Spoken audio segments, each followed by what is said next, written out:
Now, here's your Farm and Ranch Report from the Western Ag Network. Welcome back for our Farm and Ranch News. Well, it's truly a tale of two cities, with historic and devastating flooding in southern Montana and what seems to be an unending drought in the rest of the state. There's no question that Mother Nature rules over us all. As southern Montana continues to monitor and evaluate flood damage, farmers and ranchers are bracing themselves for the millions of dollars in lost crops, livestock, and infrastructure as well. Yellowstone County rancher John Lockie is just one of the many families impacted by this week's flooding.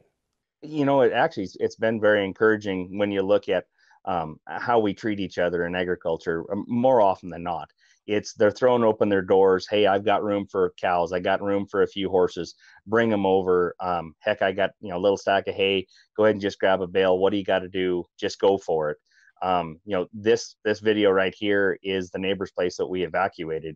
And the Yellowstone's going right through the middle of their pasture right now. Strangers helping strangers and neighbors lifting each other up. It's clear it will take some time to rebuild, and agriculture production in southern Montana has been severely impacted.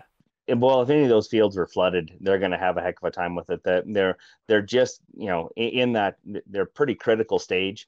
And those plants don't like to be flooded that hard at this critical stage. But for that matter, neither does corn. The people that have got cornfields in, and they're not irrigated. They're flooded right now, and they're probably 2 or 3 feet underwater.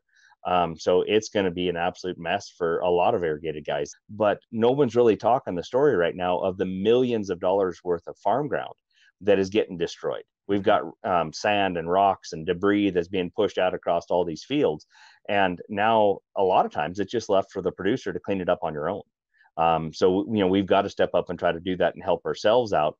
But those are the things what these small communities, they always bind around each other anyway and do the best you possibly can to correct the situation and fix it and help your neighbor out. For Lockie and countless others, it's going to be a long process rebuilding what the flood has taken away. You got to go walk the entire field and try to get it cleaned up. And of course, the hay was waist high. And now it's going to be mashed down. Maybe it'll be mashed down. Maybe it's all dead. I don't know yet. I'm going to be positive and say it's going to clean up and be fine. But it's going to be the same type of deal. We've got to get out there and start picking up all that debris that's going to be floated across.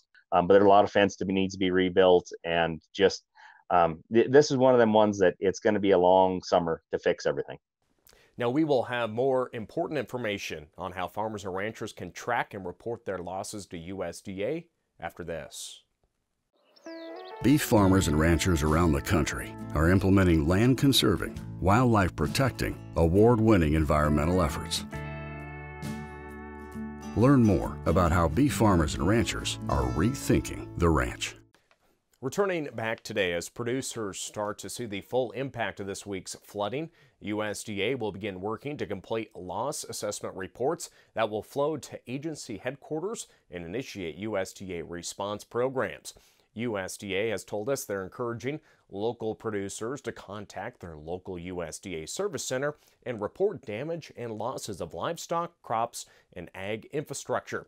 It will help paint a complete picture of the disaster's impact and aid in filing for disaster funding programs in the coming weeks. That's today's Farm and Ranch News.